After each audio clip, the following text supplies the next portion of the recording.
Баршаңызға сәлем достар, сіздермен бірге Гүлжайна, менің каналыма қош келдіңіздер. Бүгін сіздерге қысқаша ғана видео жасадым. Видеода ламинаттың артықшылығы мен кемшіліктерін айтатын боламын. Видеоны міндетті түрде көріңіздер. Достар, ең алдымен менің каналыма жазылып, лайк басып, комментарий жазуды ұмытпаңыздар.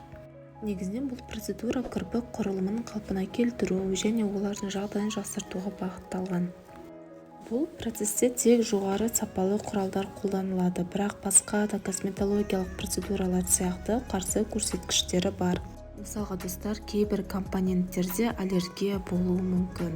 Және де көздің айналасына отадан кейін ламинат жасауға болмайды. Теріскеннен кейін жүктілік және лактация кезінде ұсынылмайды.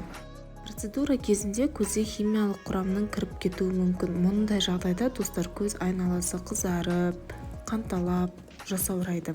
Егер осындай оқыс оқиға болса, процедураны тоқтату керек.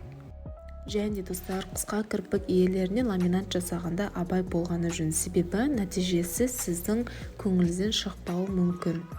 Кірпік ламинациясын қаншалықты жиі жасауға болады деген сұраққа 1,5 және 2 айда қайталауға болады. Ламинатталған кірпіктерге қандай күтім керек? Ламинатталған кірпіктерге ерекше күтім қажет етілмейді және ешқандай ыңғайсыздық тудыртпайды. Жалғыз шектеу ол 24 сағат су тигізбеу керек. Жалпы бұл процедура жасату аса қауіпті емес. Және достар, процедурадан кейін кірпіктеріміз жабысып тұрады, бірақ та бір күннен соң жуылғаннан кейін кірпіктеріміздің аралары ашылып, әдемі болып тұрады және тушпен де қолдануға болады.